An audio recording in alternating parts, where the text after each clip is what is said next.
নমস্কার, আমার ইচ্ছেগুলোতে স্বাগত জানাই। রবীন্দ্রনাথ ঠাকুরের দৃষ্টিদান ছোট গল্পটি প্রথম পর্ব আমি পাঠ করব। শুনিয়াছি আজকাল অনেক বাঙালি মেয়েকে নিজের চেষ্টায় স্বামী সংগ্রহ করিতে হয়। আমিও তাই করিয়াছি, কিন্তু দেবতার সহায়তায়। আমি ছেলেবেলা হইতে অনেক ব্রত এবং অনেক শিব পূজা করিয়াছিলাম।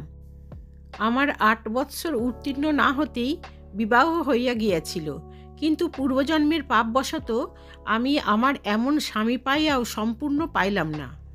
মা ত্রিনয়নী আমার 2 চক্ষু লইলেন। জীবনের শেষ মুহূর্ত পর্যন্ত স্বামীকে দেখিয়া লইবার সুখ দিলেন না। বাল্যকাল হইতেই আমার অগ্নিপরীক্ষা আরম্ভ হয়। 14 বৎসর পার না হতেই আমি একটি মৃত শিশু জন্ম দিলাম। নিজেও মরিবার কাছাকাছি গিয়াছিলাম, কিন্তু যাহাকে দুঃখ ভোগ করিতে হইবে সে মরিলে চলিবে কেন? যে দ্বীপ জ্বলিবার জন্য হইয়াছে তাহার তেল অল্প হয় না। রাত্রি ভোর জ্বলিয়া তবে তাহার নির্বাণ। বাঁচিলাম বটে, কিন্তু শরীরের দুর্বলতায়, মনের খেদে অথবা যে কারণেই হোক আমার চোখের পীড়া হইল। আমার স্বামী তখন ডাক্তারি পড়িতেছিলেন। নূতন বিদ্যা শিক্ষার উৎসাহবশত চিকিৎসা করিবার সুযোগ পাইলে তিনি খুশি হইয়া উঠিতেন। তিনি নিজেই আমার চিকিৎসা আরম্ভ করিলেন।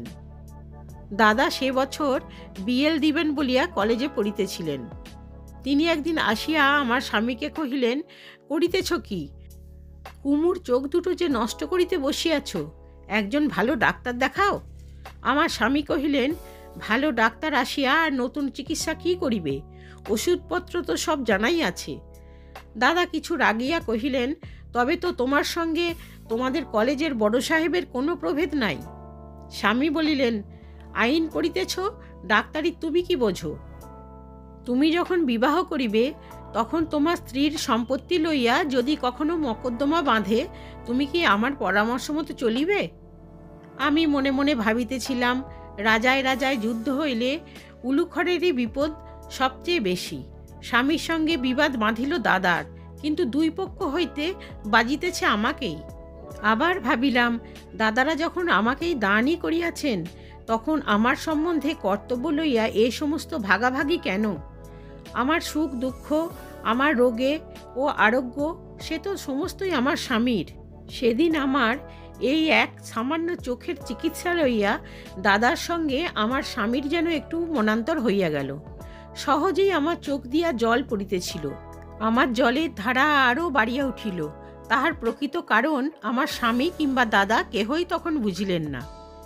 আমার স্বামী কলেজে গেলে বিকালবেলায় হঠাৎ দাদা এক ডাক্তার লইয়া আসিয়া উপস্থিত। ডাক্তার পরীক্ষা করিয়া কহিল, সাবধানে না থাকিলে পীড়া গুরুতর হইবার সম্ভাবনা আছে। এই বলিয়া কি সমস্ত ওষুধ লিখিয়া দিল। দাদা তখনই তাহা আনাইতে পাঠাইলেন। ডাক্তার চলিয়া গেলে আমি দাদাকে বলিলাম, দাদা আপনার পায়ে পড়ি, আমার যে চিকিৎসা চলিতেছে তাহাতে কোনরূপ ব্যাঘাত ঘটাইবেন না। আমি শিশুকাল হইতে দাদাকে ভয় করিতাম। তাহাকে যে মুখ ফুটিয়া এমন করিয়া কিছু বলিতে পারিব, ইহা আমার পক্ষে এক আশ্চর্য ঘটনা। কিন্তু আমি বেশ বুঝিয়াছিলাম, আমার স্বামীকে লুকাইয়া দাদা আমার যে চিকিৎসার ব্যবস্থা করিতেছেন, তাহাতে আমার অশুভ বই শুভ নাই। দাদাও আমার প্রগল্ভতায় বোধ করি কিছু আশ্চর্য হইলেন। কিছুক্ষণ চুপ করিয়া ভাবিয়া অবশেষে বলিলেন, আচ্ছা, আমি আর ডাক্তার আনিব না, কিন্তু যে ওষুধটা আসিবে তাহা বিধিমতে সেবন করিয়া দেখিস। ওষুধ আসিলে পর আমাকে তাহা ব্যবহারের নিয়ম বুঝাইয়া দিয়া দাদা চলিয়া গেলেন। স্বামী কলেজ হইতে আসিবার পূর্বেই আমি সে কৌটো, শিশি, তুলি এবং বিধিবিধান সমস্তই সযত্নে আমাদের প্রাঙ্গণের পাতকোয়ার মধ্যে ফেলিয়া দিলাম। দাদার সঙ্গে কিছু আড়ি করিয়াই আমার স্বামী যেন আরও দ্বিগুণ চেষ্টায় আমার চোখের চিকিৎসায় প্রবৃত্ত হইলেন। এবেলা ওবেলা ওষুধ বদল হইতে লাগিল। চোখে ঠুলি পড়িলাম, চশমা পরিলাম, চোখে ফোঁটা ফোঁটা করিয়া ওষুধ ঢালিলাম, গুঁড়া লাগাইলাম। দুর্গন্ধ মাছের তেল খাইয়া ভিতরকার পাকযন্ত্র শুদ্ধ যখন বাহির হইবার উদ্যম করিত, তাহাও দমন করিয়া রহিলাম। স্বামী জিজ্ঞাসা করিতেন, কেমন বোধ হইতেছে? আমি বলিতাম, অনেকটা ভালো। আমি মনে করিতে চেষ্টা করিতাম যে ভালোই হইতেছে। যখন বেশি জল পড়িতে থাকিত তখন ভাবিতাম জল কাটিয়া যাওয়াই ভালো লক্ষণ। যখন জল পড়া বন্ধ হইত তখন ভাবিতাম এই তো আরোগ্যের পথে দাঁড়াইয়াছি। কিন্তু কিছুকাল পরে যন্ত্রণা অসহ্য হইয়া উঠিল। চোখে ঝাপসা দেখিতে লাগিলাম এবং মাথার বেদনায় আমাকে স্থির থাকিতে দিল না। দেখিলাম আমার স্বামীও যেন কিছুটা অপ্রতিভ হইয়াছেন। এতদিন পরে কি ছুতা করিয়া যে ডাক্তার ডাকিবেন ভাবিয়া পাইতেছেন না। আমি তাহাকে বলিলাম, দাদার মন রক্ষার জন্য একবার একজন ডাক্তার ডাকিতে দোষ কি? এই লইয়া তিনি অনর্থক রাগ করিতেছেন, ইহাতে আমার মনেও কষ্ট হয়। চিকিৎসা তো তুমিই করিবে, ডাক্তার একজন উপসর্গ থাকা ভালো। স্বামী কহিলেন, ঠিক বলিয়াছ। এই বলিয়া সেই দিনই এক ইংরাজ ডাক্তার লইয়া হাজির হইলেন। কি কথা হইল জানি না, কিন্তু মনে হইল যেন সাহেব আমার স্বামীকে কিছু ভৎসনা করিলেন। তিনি নত শিরে নিরুত্তর দাঁড়াইয়া রহিলেন। ডাক্তার চলিয়া গেলে আমি আমার স্বামীর হাত ধরিয়া বলিলাম, কোথা হইতে একটা গোয়ার গোড়া গর্ধব ধরিয়া আনিয়াছ? একজন দেশি ডাক্তার আনিলেই হইতো। আমার চোখের রোগ ও কি তোমার চেয়ে ভালো বুঝিবে? স্বামী কুণ্ঠিত হইয়া বলিলেন, চোখে অস্ত্র করা আবশ্যক হইয়াছে। আমি একটু রাগের ভান করিয়া কহিলাম, অস্ত্র করিতে হইবে সে তো তুমি জানিতে, কিন্তু প্রথম হইতেই সে কথা আমার কাছে গোপন করিয়া গেছ। তুমি কি মনে করো আমি ভয় করি? তিনি বলিলেন, চোখে অস্ত্র করিতে হইবে শুনিলে ভয় না করে পুরুষের মধ্যে এমন বীর কয়জন আছে? আমি ঠাট্টা করিয়া বলিলাম, পুরুষের বীরত্ব কেবল স্ত্রীর কাছে। স্বামী তৎক্ষণাৎ ম্লান গম্ভীর হইয়া কহিলেন, সে কথা ঠিক, পুরুষের কেবল অহংকার সার। আমি তাহার গাম্ভীর্য উড়াইয়া কহিলাম, অহংকারেও বুঝি তোমরা মেয়েদের সঙ্গে পারো? তাহাতেও আমাদের জিত।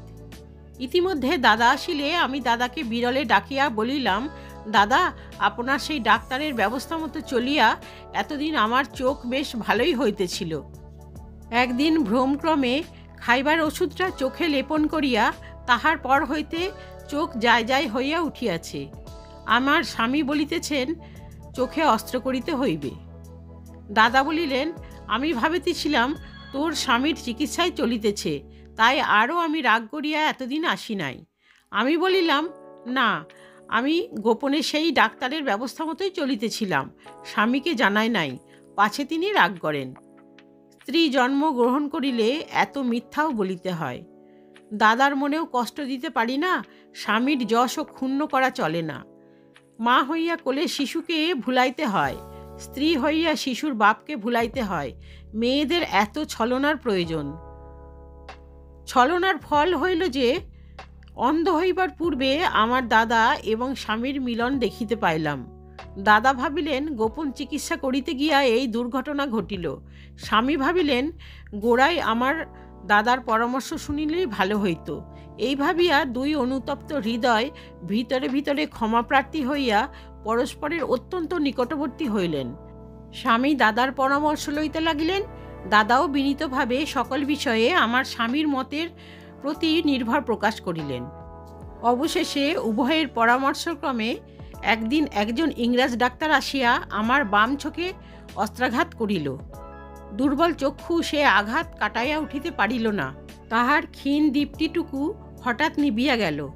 তাহার পরে বাকি চোখটাও দিনে দিনে অল্পে অল্পে অন্ধকারে আবৃত হইয়া গেল। বাল্যকালে শুভ দৃষ্টির দিনে যে চন্দন চর্চিত তরুণমূর্তি আমার সম্মুখে প্রথম প্রকাশিত হইয়াছিল, তাহার উপরে চিরকালের মতো পর্দা পড়িয়া গেল। একদিন স্বামী আমার শয্যাপাশে আসিয়া কহিলেন, তোমার কাছে আর মিথ্যা বড়াই করিব না, তোমার চোখ দুটি আমিই নষ্ট করিয়াছি। দেখিলাম তাহার কণ্ঠস্বরে অশ্রুজল ভরিয়া আসিয়াছে। আমি দুই হাতে তাহার দক্ষিণ হস্তে চাপিয়া কহিলাম, বেশ করিয়াছ, তোমার জিনিস তুমি লইয়াছ। ভাবিয়া দেখো দেখি, যদি কোনো ডাক্তারের চিকিৎসায় আমার চোখ নষ্ট হইত, তাহাতে আমার কি সান্ত্বনা থাকিত? ভবিতব্যতা যখন খণ্ডে না, তখন চোখ তো আমার কেহই বাঁচাইতে পারিত না। সে চোখ তোমার হাতে গিয়াছে, এই আমার অন্ধকার একমাত্র সুখ।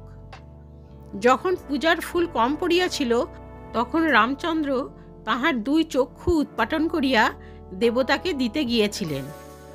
আমার দেবতাকে আমার দৃষ্টি দিলাম।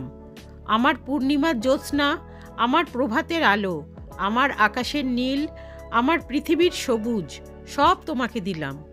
তোমার চোখে যখন যাহা ভালো লাগিবে আমাকে মুখে বলিও, সে আমি তোমার চোখে দেখার প্রসাদ বলিয়া গ্রহণ করিব।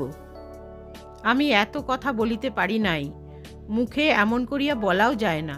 এসব কথা আমি অনেক দিন ধরিয়া ভাবিয়াছি। মাঝে মাঝে যখন অবসাদ আসিত, নিষ্ঠার তেজ ম্লান হইয়া পড়িত, নিজেকে বঞ্চিত, দুঃখিত, দুর্ভাগ্য দগ্ধ বলিয়া মনে হইত, তখন আমি নিজের মনকে দিয়া এইসব কথা বলাইয়া লইতাম। এই শাস্তি, এই ভক্তি অবলম্বন করিয়া নিজেকে দুঃখের চেয়েও নিজেকে উচ্চ করিয়া তুলিতে চেষ্টা করিতাম।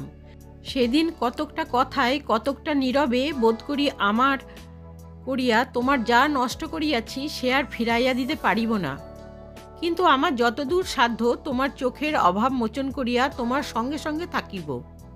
আমি কহিলাম, সে কোনো কাজের কথা নয়। তুমি যে তোমার ঘরকন্যাকে একটি অন্ধের হাসপাতাল করিয়া রাখিবে, সে আমি কিছুতেই হইতে দিব না। তোমাকে আরেকটি বিবাহ করিতে হইবে। কি জন্য যে বিবাহ করা নিতান্ত আবশ্যক তাহা সবিস্তারে বলিবার পূর্বে আমার একটুখানি কণ্ঠরোধ হইবার উপক্রম হইল।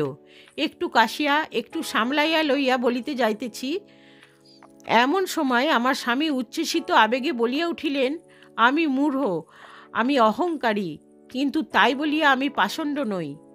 নিজের হাতে তোমাকে অন্ধ করিয়াছি। অবশেষে সেই দোষে তোমাকে পরিত্যাগ করিয়া যদি অন্য স্ত্রী গ্রহণ করি, তবে আমাদের ইষ্টদেব গোপীনাথ শপথ করিয়া বলিতেছি, আমি যেন ব্রহ্মহত্যা, পিতৃহত্যার পাতকী হই। এত বড় শপথটা করিতে দিতাম না, বাধা দিতাম। কিন্তু অশ্রু তখন বুক বাহিয়া, কণ্ঠ চাপিয়া, দুই চক্ষু ছাপিয়া ঝরিয়া পড়িবার জো করিতেছিল। তাহাকে সংবরণ করিয়া কথা বলিতে পারিতেছিলাম না। তিনি যাহা বলিলেন তাহা শুনিয়া বিপুল আনন্দের উদ্বেগে বালিশের মধ্যে মুখ চাপিয়া কাঁদিয়া উঠিলাম। আমি অন্ধ, তবু তিনি আমাকে ছাড়িবেন না। দুঃখীর দুঃখের মতো আমাকে হৃদয়ে ধরিয়া রাখিবেন, এত সৌভাগ্য আমি চাই না। কিন্তু মন তো স্বার্থপর। অবশেষে অশ্রুর প্রথম পশলাটা সবেগে বর্ষণ হইয়া গেলে তাহার মুখ আমার বুকের কাছে টানিয়া লইয়া বলিলাম, এত ভয়ঙ্কর শপথ কেন করিলে? আমি কি তোমাকে নিজের সুখের জন্য বিবাহ করিতে বলিয়াছিলাম? সতীনকে দিয়া আমি আমার স্বার্থ সাধন করিতাম। চোখের অভাবে তোমার যে কাজ নিজে করিতে পারিতাম না, সে আমি তাহাকে দিয়া করাইতাম। স্বামী কহিলেন, কাজ তো দাসীতেও করে। আমি কি কাজের সুবিধার জন্য একটা দাসী বিবাহ করিয়া আমার এই দেবীর সঙ্গে একাসনে বসাইতে পারি? বলিয়া আমার মুখ তুলিয়া ধরিয়া আমার ললাটে একটি নির্মল চুম্বন করিলেন। সেই চুম্বনের দ্বারা আমার যেন তৃতীয় নেত্র উন্মীলিত হইল।